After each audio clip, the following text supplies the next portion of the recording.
नमस्कार दोस्तों, ई पाठशाला के यूट्यूब चैनल पे आप सबका स्वागत है। और मैं दीपक कुमार आज एक बार फिर से आपके लिए भारतीय इतिहास का एक बहुत ही महत्वपूर्ण वीडियो लेकर के आया हूँ। क्योंकि आप लोग जानते हैं कि इससे पहले वाला जो हम लोग चैप्टर पढ़ रहे थे तो उसमें हम लोग अध्ययन के स्रोत के बारे में देखे थे। और सबसे पहले हम चाहते हैं कि एक बार फिर से आप लोग का जो चैप्टर वाला जो लिस्ट है उसको एक बार फिर से जो है क्लियर कर दें, तब जाके हम लोग अच्छे तरीके से देखेंगे कि कौन चैप्टर को आगे हम लोग को पढ़ना है। चलिए ध्यान दीजिएगा थोड़ा सा सब लोग। देखिए, जैसा कि हम आपको बताए थे कि हम लोग प्राचीन भारत के इतिहास के अंतर्गत जिन चैप्टर्स को डिस्कस करने वाले हैं उसमें से सबसे पहले जो हम लोग को चैप्टर देखना है उसका नाम था अध्ययन के स्रोत। ठीक है, अध्ययन के स्रोत ये सबसे पहला चैप्टर था जो कि हम लोग अभी तुरंत इससे पिछले वाले क्लास में कंप्लीट कर लिए। इसके बाद हम बताए थे आपको कि इसके बाद में हम लोग पढ़ेंगे पाषाण काल। ठीक है, पाषाण काल। और तब जाके तीसरा हम बताए थे आपको कि इसमें हम लोग हड़प्पा पढ़ेंगे, हड़प्पा काल। ध्यान दीजिए, तो ये तीन चैप्टर ऐसे हैं जिसको हम बताए थे आप सबको कि इन तीनों को हम लोग अलग अलग करके पढ़ेंगे। ठीक है, अध्ययन के स्रोत, पाषाण काल और हड़प्पा, ये तीन को हम लोग अलग अलग करके पढ़ लेंगे। और इसके बाद में हम आपको बताए थे कि जैसे ही हम लोग एंट्री मारेंगे वैदिक सभ्यता के अंतर्गत, तो वैदिक काल में हम लोग को दो कालखंडों को पढ़ना होता है, जिसमें से एक आपका मिलेगा उसको हम लोग कहते हैं ऋग वैदिक। ठीक है, और दूसरा वाला जो मिलेगा उसी को हम लोग कहते हैं उत्तर वैदिक। ध्यान दीजिएगा, ऋग वैदिक और उत्तर वैदिक। उत्तर वैदिक काल जैसे ही समाप्त हुआ तो उसके बाद में जो अगला कालखंड आरंभ हुआ उसको हम लोग कहते हैं महाजनपद काल। ध्यान दीजिएगा, महाजनपद काल। महाजनपद काल चौथा जो आरंभ हुआ था। महाजनपद काल के पतन के बाद में इसमें आप लोग एक शासक थे जिनका नाम था धनानंद। तो धनानंद के पराजय के बाद में धनानंद को पराजित करके एक यहाँ पे नए वंश का यहाँ पे स्थापना हुआ था जिसको हम लोग जानते हैं मौर्य वंश। और मौर्य वंश का जो शासन काल था उसको हम लोग मौर्य काल के नाम से जानते हैं। ठीक है, तो आपका मौर्य काल यहाँ पे हो जाएगा। मौर्य काल के बाद में जो अगला कालखंड इतिहास का मिलता है, भारतीय इतिहास का, उसको हम लोग कहते हैं मौर्योत्तर, मौर्योत्तर काल। और तब जाके मौर्योत्तर काल के बाद में आपको मिलेगा गुप्त काल। और गुप्त के बाद में सबसे लास्ट वाला जो आपको मिलेगा उसी को हम लोग कहते हैं गुप्तोत्तर काल। तो एक बार हम चाहते हैं कि सब लोग पूरा ध्यान से एकदम चैप्टर को पहले याद कीजिए। तीन गो अलग अलग, कौन कौन? अध्ययन के स्रोत, पाषाण काल, हड़प्पा। अध्ययन के स्रोत, पाषाण काल, हड़प्पा, ये तीन गो अलग अलग हम लोग पढ़ लेंगे। उसके बाद यहां से पूरा सीक्वेंस में लेके चलेंगे। चैप्टर को याद कीजिए, ऋग वैदिक, उत्तर वैदिक, महाजनपद। ऋग वैदिक, उत्तर वैदिक, महाजनपद। और उसके बाद कुछ नहीं करना है, मौर्य, मौर्योत्तर और गुप्त, गुप्तोत्तर। बस सिंपल है, एकदम याद हो गया। कैसे? ऋग वैदिक, उत्तर वैदिक, महाजनपद, उसके बाद मौर्य, मौर्योत्तर और गुप्त, गुप्तोत्तर। बस इतना ही तो पढ़ना है, इससे ज्यादा कहाँ है प्राचीन काल में। और इसमें से हम आपको यहां तक पढ़ा चुके हैं। अध्ययन का स्रोत जो है, इस चैप्टर को हम लोग पिछले क्लास में पूरा कंप्लीट किए। अब जो है हम लोग को आज जो पढ़ना है, आज हम लोग स्टार्ट करेंगे पाषाण काल के बारे में पढ़ना। ठीक है, पाषाण काल को आज हम लोग स्टार्ट करेंगे। और इससे संबंधित जो भी महत्वपूर्ण प्रश्न आपके प्रतियोगी परीक्षाओं में पूछे जा सकते हैं, उन सभी प्रश्नों को आज हम लोग देखेंगे। तो चलिए यहाँ पे स्टार्ट करते हैं हम लोग अपना क्लास। ध्यान दीजिएगा, आपको जब हम इतिहास शुरू किए थे तभी बताए थे कि हमारे इतिहास का जब हम लोग अध्ययन करेंगे तो उसमें पढ़ने को मिलता है कि जो भी हमारे पास अध्ययन के स्रोत उपलब्ध हैं, जो भी ऐतिहासिक साक्ष्य मौजूद हैं, तो उन सभी साक्ष्यों की प्रकृति के आधार पर हम लोग इतिहास को तीन कालखंड में बांट देते हैं। अब वो तीन को कालखंड कौन कौन सा था? तो हम आपको बताए थे कि इसी में एक मिलता है प्रागैतिहासिक काल, दूसरा मिलता है उसको हम लोग कहते हैं आद्य ऐतिहासिक काल, और तीसरा वाला के ऐतिहासिक काल। ऐसा क्यों? तो हम आपको बताए थे कि प्रागैतिहासिक काल का मतलब होता है कि जिसमें कोई भी लिखित साक्ष्य नहीं मिलेगा। प्रागैतिहासिक काल ऐसा कालखंड है इतिहास का कि जिसका कोई भी लिखित साक्ष्य हमारे पास उपलब्ध नहीं है। मतलब उसके बारे में जानकारी प्राप्त करने का सिर्फ और सिर्फ एक ही माध्यम रह जाता है कि जो पुरातात्विक स्रोत है जो कि उत्खनन के फलस्वरूप हमें प्राप्त हुए हैं, तो उन सभी साक्ष्यों से हम लोग उस कालखंड का जानकारी प्राप्त करें। दूसरा वाला हम आपको बताए थे कि दूसरा वाला जो कालखंड है उसको हम लोग कहते हैं आद्य ऐतिहासिक काल। और आद्य ऐतिहासिक काल में हम आपको बताए थे कि इसमें उस कालखंड को हम लोग रखते हैं जिसके बारे में लिखित साक्ष्य है, लेकिन उसको हम लोग अभी तक पढ़ नहीं पाए हैं। मतलब कि उसकी लिपि ऐसी रही है जो अभी तक पढ़ना संभव नहीं हो पाया है। और इसमें हम आपको बताए थे कि जो भी आपको हड़प्पा से संबंधित जो भी घटनाएं थी, यानी कि जो हड़प्पा संस्कृति है, वो किसके अंतर्गत रखी जाएगी? तो वो रखी जाएगी आपकी आद्य ऐतिहासिक काल के अंतर्गत। अच्छा, आप लोग से क्वेश्चन है कि क्या वैदिक काल जो है, वैदिक सभ्यता के बारे में आप लोग पढ़ते हैं, तो वैदिक काल को कहाँ रखा जाना चाहिए? ऐतिहासिक काल में रखा जाना चाहिए या आद्य ऐतिहासिक काल में या प्रागैतिहासिक काल में? किस में रखा जाना चाहिए? तो कुछ लोग कहेंगे कि अरे वैदिक काल, उसको तो हम लोग पढ़ लिए हैं। तो ध्यान दीजिए कि वैदिक काल जो है उसके बारे में हम लोग पढ़ चुके हैं भले ही अब, लेकिन उस समय चूंकि वो लिखित स्टेज में नहीं था, लिखित नहीं था।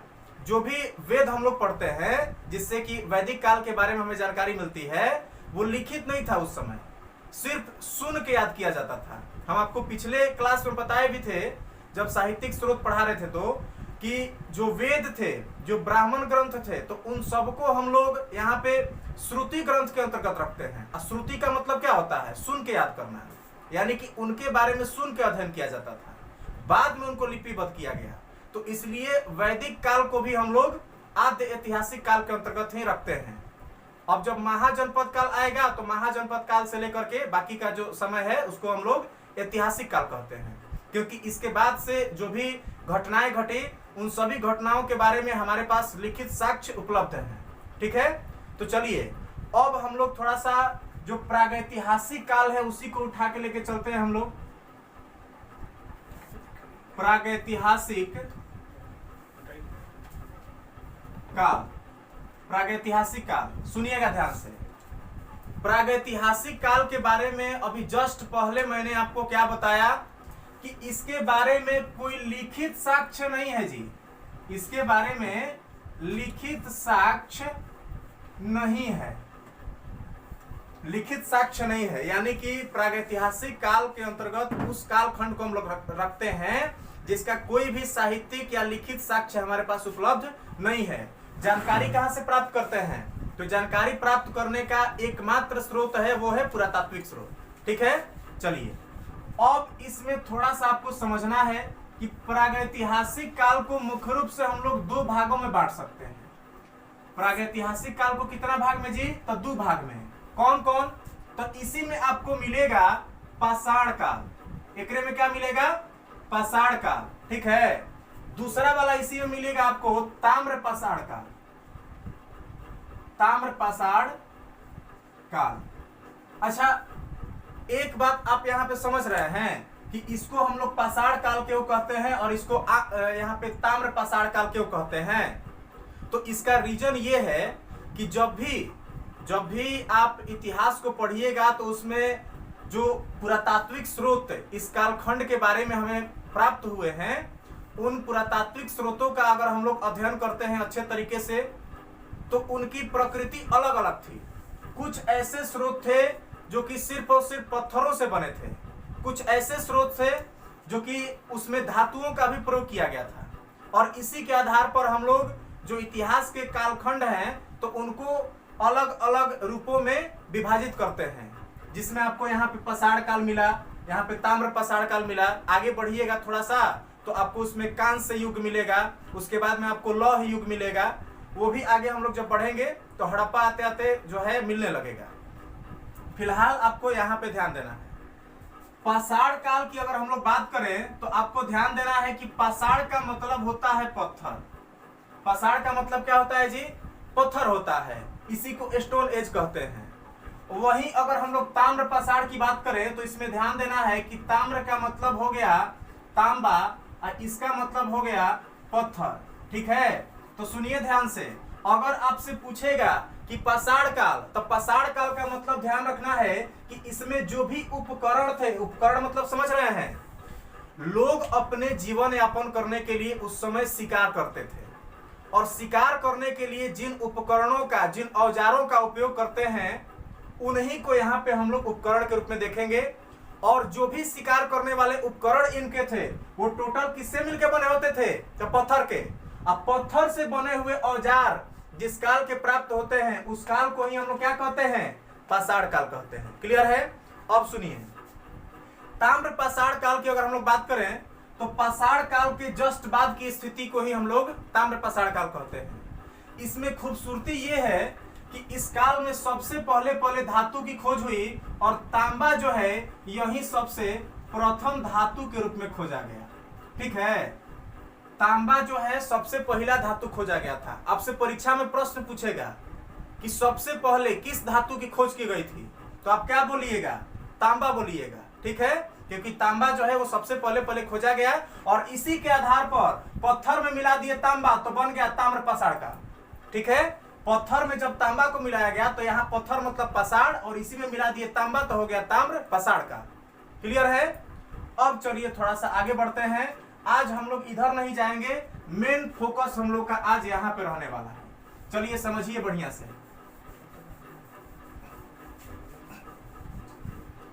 पाषाण काल, ठीक है, पाषाण काल। पाषाण काल की अगर हम आपसे बात करें तो पाषाण काल के बारे में आपको एक चीज बहुत ही महत्वपूर्ण है जो आपको ध्यान देना है, और वो ये है कि पाषाण काल के बारे में सबसे पहले एक व्यक्ति थे जिन्होंने बताया था और उन्हीं का नाम था रॉबर्ट ब्रूट फुस। ठीक है, रॉबर्ट ब्रूस फुट उनका नाम था। उन्होंने सबसे पहले पाषाण काल के बारे में हम सबको जानकारी दिया। ठीक है, इसके बारे में बताने वाले जो व्यक्ति थे उनका नाम क्या था? Robert Bruce foot, Robert Bruce foot. और इन्होंने सबसे पहले हम सबको पाषाण काल के बारे में जानकारी दिया। अब जो है मेन यहाँ पे समझना है कि आखिर पाषाण काल जो है इसमें हम लोग इसके साक्ष्य कहाँ से प्राप्त हुए। तो आपको ध्यान देना है कि पाषाण काल के बारे में सबसे पहले जो साक्ष्य मिले हम लोग को, उसमें सबसे पहला जो साक्ष्य मिला था वो मिला था सोहन घाटी।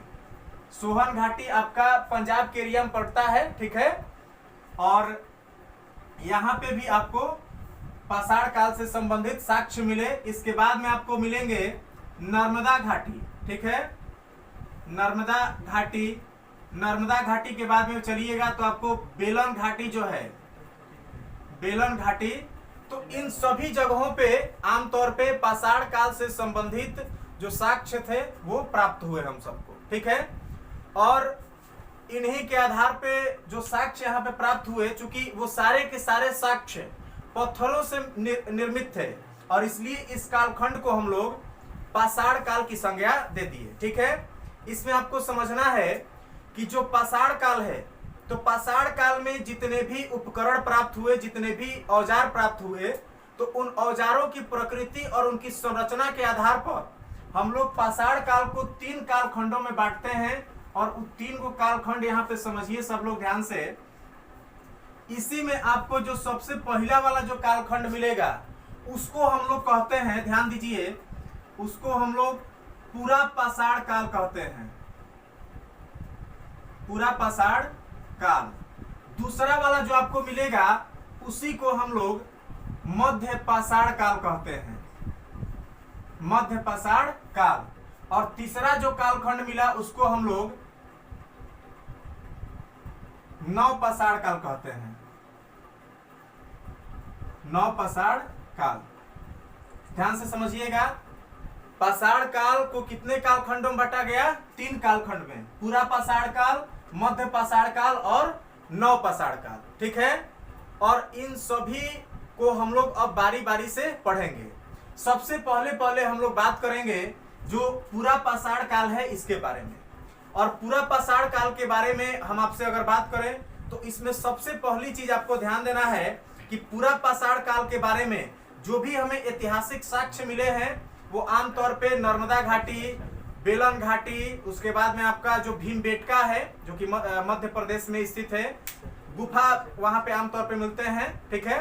तो भीमबेटका, नर्मदा घाटी, बेलन घाटी, सोहन घाटी और आपका हो जाएगा इसमें नर्मदा घाटी। तो इन सभी घाटी क्षेत्रों में आमतौर पे हमें पूरा पाषाण काल से संबंधित साक्ष्य मिलते हैं। इसमें सबसे पहली चीज आपको ध्यान देना है जो कि काफी महत्वपूर्ण है और वो ये है कि इस काल खंड में जो पत्थरों का प्रयोग किया गया वो काफी बड़े बड़े आकार के पत्थर होते थे, ठीक है। यानी कि पूरा पाषाण काल में जिन पत्थरों का उपयोग किया गया वो पत्थर बड़े बड़े आकार के होते थे और फिर धीरे धीरे उनमें जो है काफी उनके आकार में परिवर्तन किया गया, छोटे छोटे आकार के उनसे नए नए पत्थरों के औजार विकसित किए गए, ठीक है।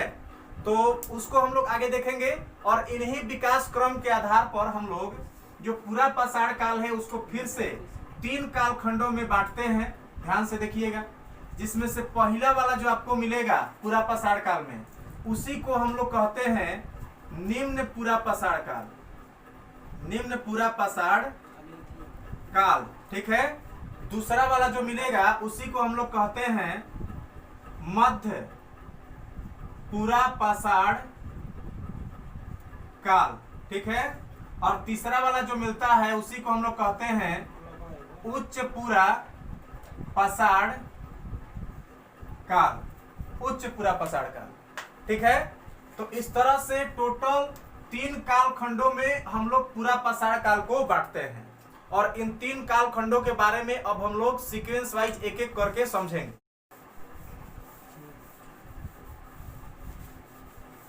अब जो है हम लोग बारी बारी से निम्न पूरा पाषाण काल, मध्य पूरा पाषाण काल और उसके बाद में जो उच्च पूरा पाषाण काल है, इन तीनों के बारे में बारी बारी से एक एक करके जो भी महत्वपूर्ण प्रश्न वहां से बन सकते हैं उनको अभी देखेंगे, ठीक है। चलिए, सबसे पहला वाला जो है उसको हम लोग स्टार्ट करते हैं और उसी को हम लोग कहते हैं निम्न पूरा पाषाण काल, ठीक है। निम्न पूरा पाषाण काल, ध्यान से समझिएगा। निम्न पूरा पाषाण काल से संबंधित आपसे बहुत ज्यादा प्रश्न नहीं पूछे जाते हैं। आमतौर पे इससे आपको कुछ प्रमुख प्रश्न हैं जो कि पूछे जाते हैं, उनके बारे में अभी हम लोग समझेंगे। सबसे पहली चीज आपको ध्यान देना है कि पूरा पाषाण काल की अगर हम लोग बात करें तो पूरा पाषाण काल में मनुष्य जो है वो पूर्णतः शिकारी जीवन व्यतीत करता था।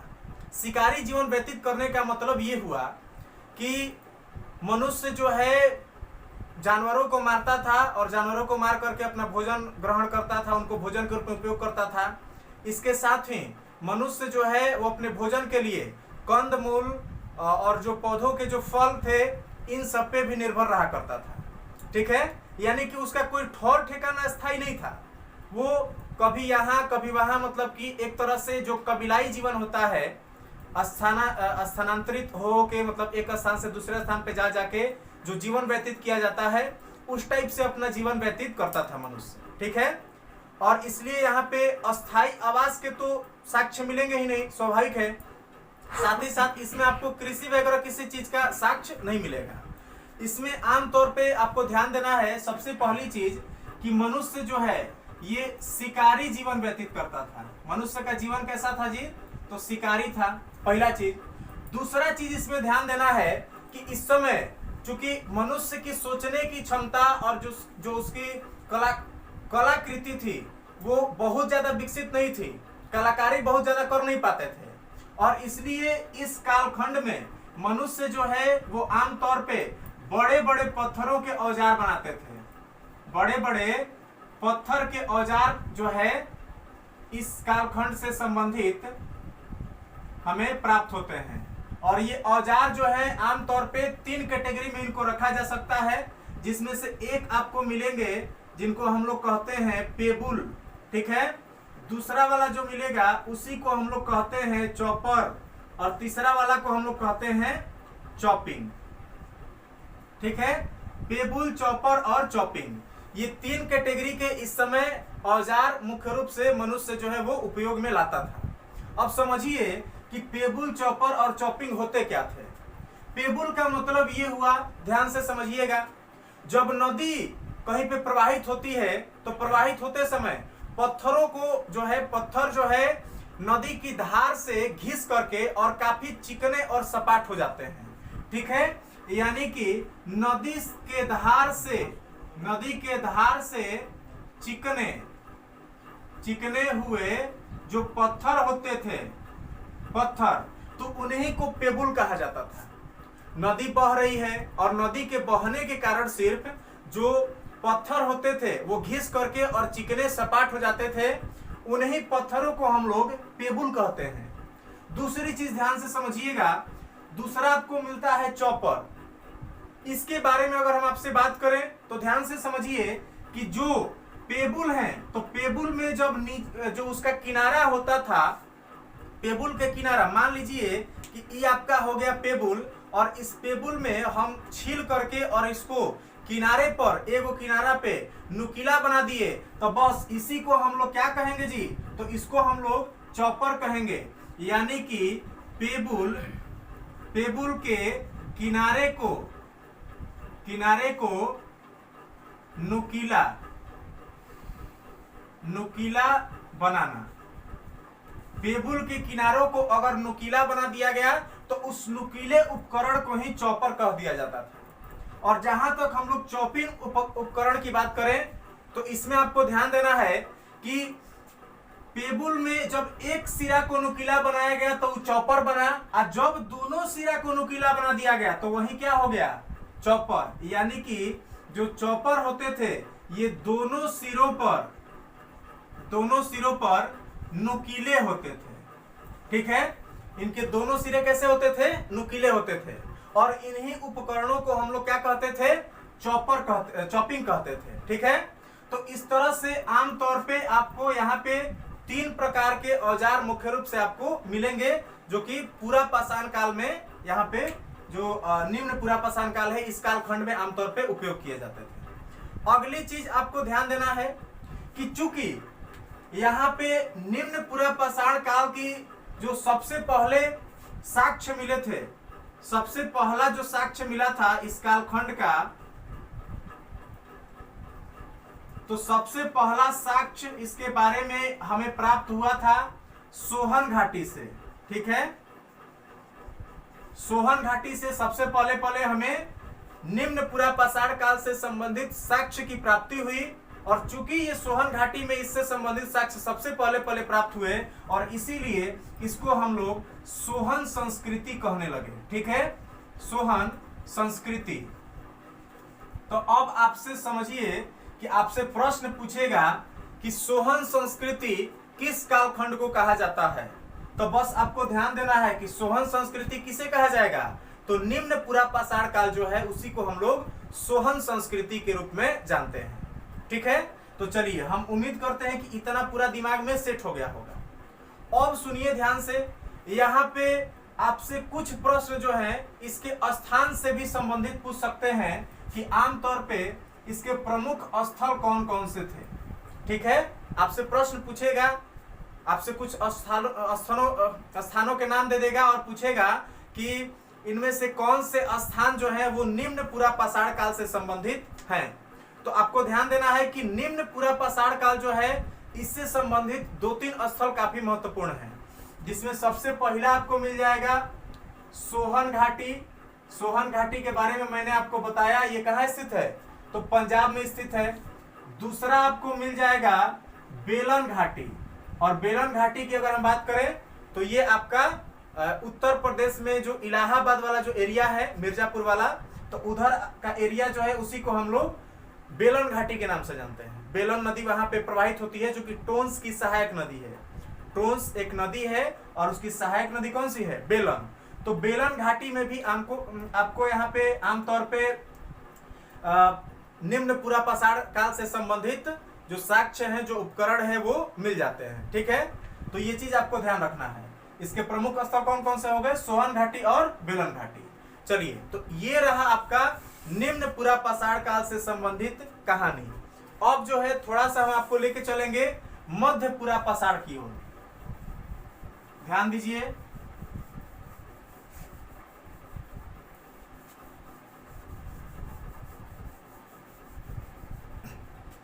ध्यान से देखिएगा। अगला जो हम लोग को देखना है वो कौन सा है जी? तो मध्य पुरा पाषाण, मध्य पुरा पाषाण काल। ठीक है, मध्य पुरा पाषाण काल। और मध्य पुरा पाषाण काल की अगर हम आपसे बात करें तो इसमें ध्यान दीजिए कि इस कालखंड में सबसे पहले सल्कों का प्रयोग हुआ। सबसे पहले सल्कों का प्रयोग जो है वो आपको मध्य पुरा पाषाण काल में ही आमतौर पे उपयोग में लाया जाने लगा। ठीक है, उसके बाद में इसके जो उपकरण होते थे वो आमतौर पे कोर, इसके बाद में फ्लेक, ठीक है, कोर, फ्लेक और ब्लेड नुमा होते थे, ब्लेड नुमा। ठीक है, इसमें जो उपकरण मिलेंगे वो कैसे मिलेंगे? कोर, फ्लेक और ब्लेड नुमा मिलेंगे। और चूंकि इसमें फलकों की सबसे अधिकता थी, फलकों से फलक नुमा इसमें जो उपकरण थे वो काफी ज्यादा मात्रा में इसमें मिले हैं, और इसीलिए मध्य पुरा पाषाण काल जो है, यहाँ इसको हम लोग मध्य पुरा पाषाण काल को हम लोग फलक संस्कृति के नाम से भी जानते हैं। तो समझिए बात को, मध्य पुरा पाषाण काल को हम लोग किस नाम से जानते हैं जी? तो फलक संस्कृति के नाम से जानते हैं, फलक संस्कृति। ठीक है, तो ध्यान से समझिए, फलक संस्कृति किसे कहा जाएगा? तो मध्य पुरा पाषाण काल को। और वहीं आपको सोहन संस्कृति पूछेगा तो वो किसको कहा जाएगा? तो इससे पहले जस्ट हम लोग जो पढ़े, जिसको हम लोग निम्न पुरा पाषाण काल कहते हैं, तो निम्न पुरा पाषाण काल को हम लोग सोहन संस्कृति के नाम से जानते हैं, और मध्य को फलक संस्कृति के नाम से। ठीक है, चलिए और आगे हम आपको लेके चलते हैं। इससे संबंधित जो प्रमुख स्थल थे, अगर हम उनसे संबंधित बात करें तो आपको ध्यान देना है कि इसके प्रमुख जो स्थल हैं वो आपको यहाँ पे ध्यान देना है कि इसमें आपको सबसे पहले एक मिलेगा जिसका नाम है नेवासा। और नेवासा जो है ये आपका मिलता है महाराष्ट्र में। नेवासा कहाँ है? महाराष्ट्र में है। वहीं अगला हम देखें तो आपको मिलेगा झारखंड वाला जो एरिया है वहां पे, और उसको हम लोग कहते हैं सिंहभूम। ठीक है, तो सिंहभूम जो है ये आपका झारखंड में मिलेगा, सिंहभूम झारखंड। उसके बाद में आप ध्यान से समझिए, इसी में आपको मिलेंगे भीमबेटका, भीमबेटका। ठीक है, भीमबेटका मिलेगा, सोन घाटी, बेलन घाटी। ठीक है, सोन घाटी। इसके बाद में आपका मिल जाएगा यहीं पे बेलन घाटी। तो सोन घाटी, इसके बाद में भीमबेटका जो है ये आपका आ जाएगा मध्य प्रदेश में। ठीक है, और वहीं अगर हम लोग बेलन घाटी की बात करें तो ये आपका आ जाएगा उत्तर प्रदेश में। और उत्तर प्रदेश के किस एरिया में? तो इलाहाबाद और मिर्जापुर का जो क्षेत्र है उस क्षेत्र में आमतौर को पे आपको यहाँ पे बेलन घाटी का एरिया आपको दिखेगा। ठीक है, चलिए, तो ये आपको आमतौर पे मध्य पुरा पाषाण काल से संबंधित फैक्ट थे जो मैंने आपको अभी बताया। ठीक है, इसके बाद में आपको एक और मिलेगा, और उस कालखंड को हम लोग कहते हैं उच्च पुरा पाषाण काल। और इसके बारे में अब हम लोग सीखेंगे कि उच्च पुरा पाषाण काल से संबंधित कौन कौन से महत्वपूर्ण प्रश्न आपसे पूछे जाएंगे। तो चलिए ध्यान से सुनिएगा। उच्च पुरा पाषाण काल जो है ये काफी मायनों में महत्वपूर्ण हो जाता है, क्योंकि इस कालखंड में जो है काफी नए नए चीजों का आविष्कार भी हुआ, और इसलिए ये बहुत ज्यादा महत्वपूर्ण हो जाता है। चलिए ध्यान से समझिएगा। सबसे पहली चीज जो उच्च पुरा पाषाण काल के बारे में हम लोग को समझना है, उच्च पुरा पाषाण काल, इसमें सबसे पहली चीज आपको ध्यान देना है कि उच्च पुरा पाषाण काल जो है इसमें बहुत ही छोटे छोटे आकार के पत्थर के निर्मित उपकरण बनने लगे, और इसमें जो उपकरण होते थे वो आमतौर पे ब्लेड नुमा होते थे। इसमें जो उपकरण होते थे वो कैसे होते थे जी? तो ब्लेड नुमा होते थे। उच्च पूरा पाषाण काल में जो उपकरण निर्मित किए गए मनुष्य के द्वारा, वो सारे के सारे उपकरण किस रूप में होते थे? तो ब्लेड नुमा होते थे। और चूंकि धीरे धीरे मनुष्य की जीवन शैली जो है यहाँ पे बदलती जा रही थी, ठीक है। और इसमें आप लोग देखेंगे कि इसी कालखंड में मनुष्य ने सबसे पहले आग का भी आविष्कार किया। यानी कि आपको ध्यान देना है कि सबसे पहली चीज कि पूरा पाषाण, उच्च पूरा पाषाण काल जो है, तो इसमें जो उपकरण होते थे वो ब्लेड नुमा होते थे। और दूसरा चीज कि इसी कालखंड में मनुष्य ने आग का आविष्कार किया था, ठीक है। तो आपसे पूछेगा कि आग का आविष्कार इतिहास के किस कालखंड में हुआ था? तो समझिए यहाँ पे उच्च पूरा पाषाण काल जो है, इसमें आग का आविष्कार हो चुका था। क्लियर है? अब जो है थोड़ा सा और ध्यान से समझिए। इसमें चूंकि ब्लेड नुमा आपको उपकरण दिख रहे थे, तो इन उपकरणों का धार जो है वो पहले के जो उपकरण थे उनकी अपेक्षा काफी तेज होता था। और मनुष्य जो है वो काफी आसानी से इन उपकरणों की सहायता से जानवरों का शिकार कर पाता था। और जब जानवरों का शिकार करता था तो यहाँ पे आग के माध्यम से उनको पकड़ करके और उससे अपना भोजन जो है ग्रहण करता था। ये हो गया आपका महत्वपूर्ण चीज। उसके बाद में सबसे महत्वपूर्ण चीज आपसे पूछेगा, ये बहुत ही महत्वपूर्ण प्रश्न है कि जो वर्तमान में जो होमो सेपियंस मानव है वो कब अस्तित्व में आया था? तो आपको ध्यान देना है कि होमो सेपियंस मानव जो है इसी कालखंड में उसका उद्भव हुआ था, ठीक है। होमो सेपियंस का उद्भव। तो ये तीन ऐसे फैक्ट हैं जो कि आपको उच्च पूरा पाषाण काल से संबंधित एकदम किसी भी स्थिति में आपको ये तीन चीज याद रखने हैं, क्योंकि यहां से आमतौर पे प्रश्न आपके बन जाएंगे, ठीक है। अगली चीज आपको ध्यान देना है, अगर हम लोग बात करें कि इसके प्रमुख स्थल कौन कौन से थे, तो आप ध्यान से सुनिएगा। इसके स्थलों से भी संबंधित आपसे प्रश्न पूछे जाएंगे। इसमें आपको हो जाएगा सोन घाटी, इसके बाद में जोगदहा, सोन घाटी, जोगदहा, इसके बाद में भीमबेटका, बाघोर,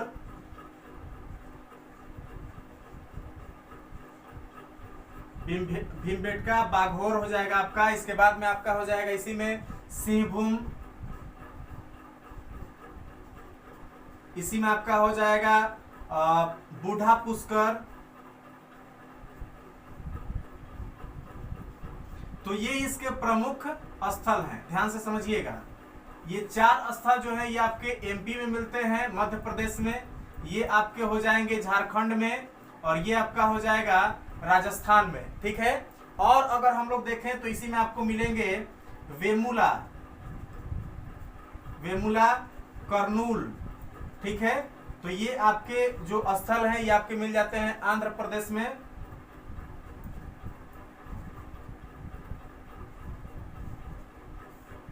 तो ये प्रमुख स्थल थे जो कि आपको उच्च पूरा पाषाण काल से संबंधित थे। इनसे भी प्रश्न आपसे आमतौर पे पूछे जा सकते हैं। चलिए, और इससे आगे हम लोग थोड़ा सा बढ़ते हैं।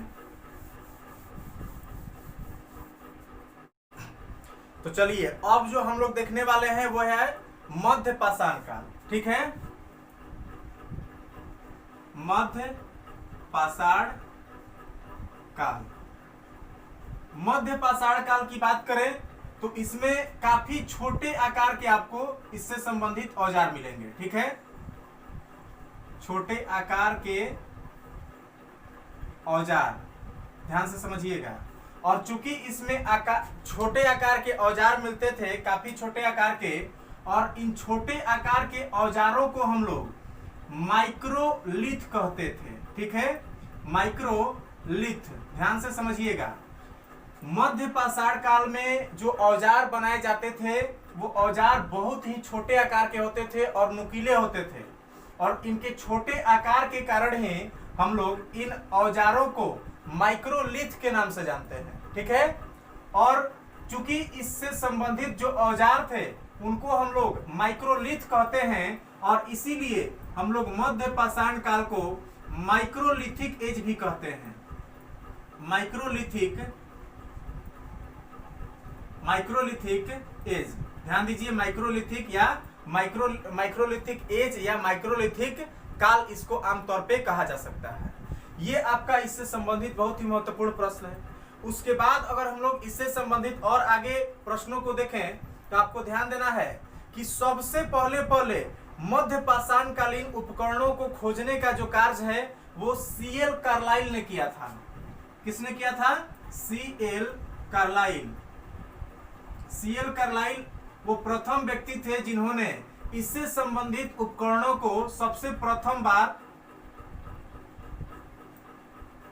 बार उपकरणों को खोजे थे।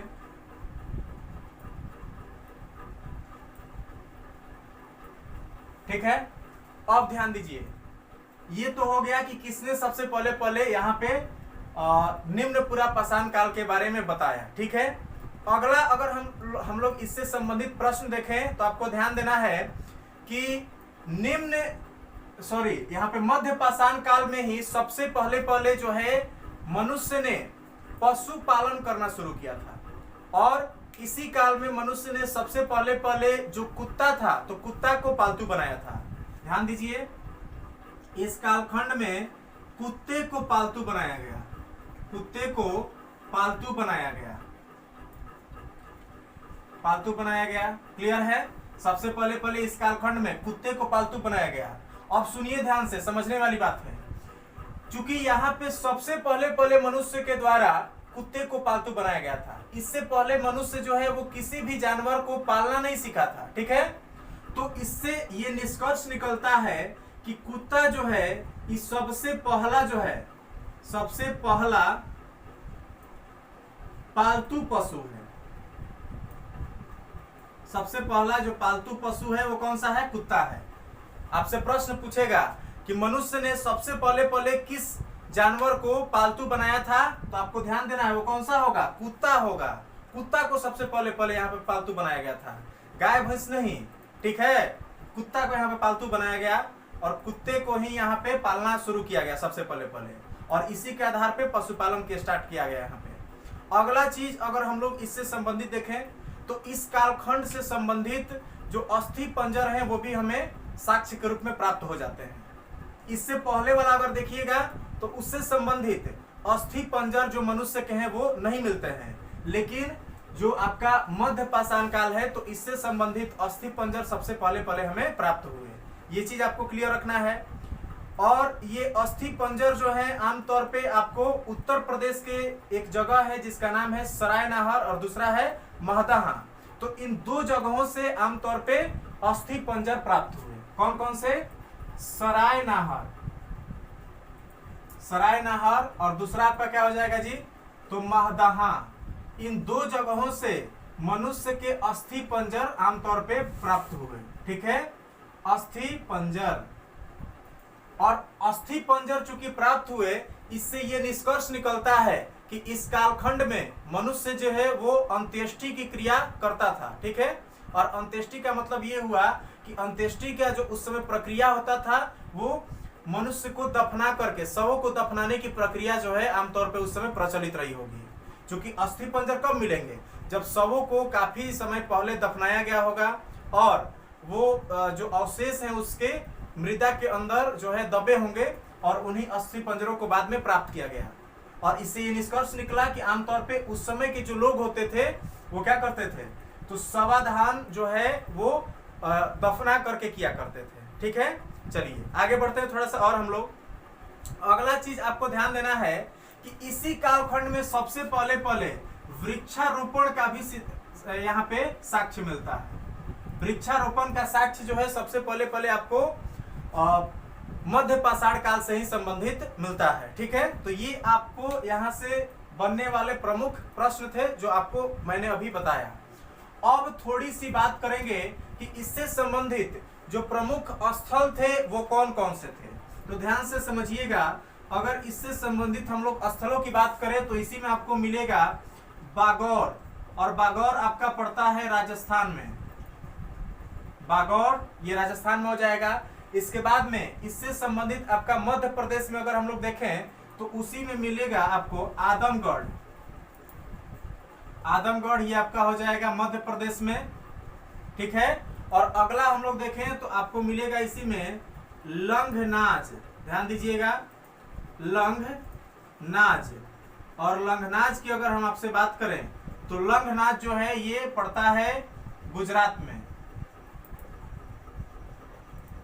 तो ये प्रमुख स्थल थे जो मध्य पाषाण काल से संबंधित थे। ठीक है, अब जो है थोड़ा सा एक और कालखंड रह जाता है पाषाण काल में, और वो है आपका निम्न पाषाण काल। उसको अभी हम लोग तुरंत देखेंगे। चलिए ध्यान से समझिएगा।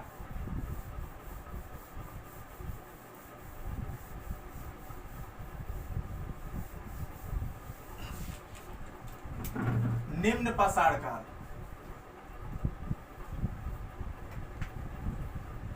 निम्न पाषाण काल, सुनिएगा ध्यान से। निम्न पाषाण काल जो है ये काफी मायनों में महत्वपूर्ण है।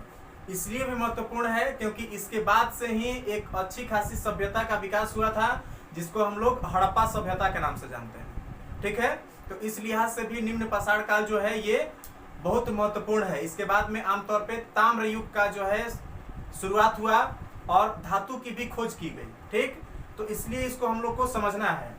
सबसे पहली चीज आपको निम्न पाषाण काल के बारे में हम बात करें तो इसमें ध्यान देना है कि इससे पहले, निम्न पाषाण काल के शुरुआत से पहले की अगर हम लोग बात करें तो उस समय लोग जो होते थे वो अस्थाई जीवन व्यतीत नहीं करते थे, इधर उधर अपना घूमते रहते थे और बीच बीच में जो है जानवरों का शिकार करके या फिर कंदमूल जो है तोड़ करके और उनको अपने भोजन के रूप में उपयोग करते थे। इसके साथ ही साथ इससे पहले जो मनुष्य थे वो आमतौर पे भोजन को संग्रह करने का कार्य करते थे, यानी कि तोड़ उड़ के पूरा दूसरा जगह से लाए और उसको एक जगह जमा करके रखे हैं और उसको रोज रोज निकाल के खा रहे हैं। इस टाइप का जीवन व्यतीत कर रहे थे। यानी कि इससे पहले मनुष्य कैसा था? संग्राहक था। कैसा? तो खाद्य संग्राहक। ठीक है, खाद्य संग्राहक। अगर हम लोग निम्न पाषाण काल से पहले की स्थिति को देखें तो निम्न पाषाण काल से पहले मनुष्य कैसा था? तो खाद्य संग्राहक के रूप में जीवन यापन कर रहा था। लेकिन निम्न पाषाण काल में सबसे पहले मनुष्य जो है वो खाद्य संग्राहक से खाद्य उत्पादक बन गया। और खाद्य उत्पादक बनने का मतलब सीधा सा ये है कि यहाँ पे आपको ध्यान देना है कि उत्पादन खाद्य का कैसे होगा जी? तो जब कृषि का विकास होगा।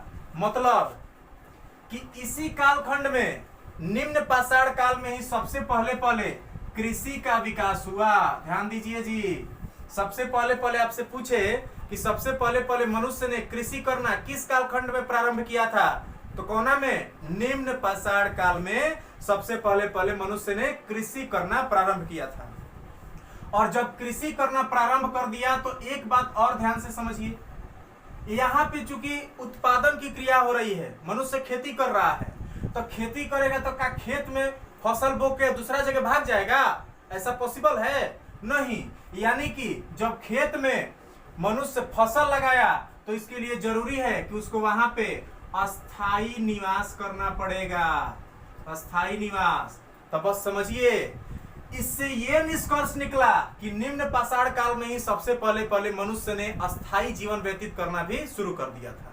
ठीक है, चलिए और थोड़ा सा आगे हम लोग देखें तो इसमें मनुष्य जो है निम्न पाषाण काल में इसके रहन सहन से संबंधित अगर हम लोग गतिविधियों को देखें जो साक्ष्य प्राप्त हुए हैं तो आपको ध्यान देना है कि निम्न पाषाण काल से संबंधित जो साक्ष्य प्राप्त हुए हैं उससे ये पता चलता है कि मनुष्य जो है वो गर्त निवास करता था। गर्त निवास का मतलब ये हुआ कि ये गुफाओं में आमतौर पे रहा करता था। किस काल में? तो आपको ध्यान देना है कि निम्न पाषाण काल में मनुष्य गर्त निवास करता था या गुफाओं में अपना जीवन व्यतीत करता था। ठीक है, तो ये मुख्य रूप से इसके प्रमुख साक्ष्य थे। इसके अलावा इस कालखंड में एक और चीज की खोज की गई थी और वो था चाक या पहिया। तो चाक या पहिया का आविष्कार आपसे पूछेगा कि किस कालखंड में किया गया? तो निम्न पाषाण काल। कृषि का शुरुआत सबसे पहले कब किया गया? निम्न पाषाण काल। उसके बाद में आपसे पूछेगा मनुष्य ने अस्थाई जीवन व्यतीत करना कब शुरू किया? निम्न पाषाण काल। उसके बाद में आपसे पूछेगा कि मनुष्य खाद्य संग्राहक से खाद्य उत्पादक कब बना?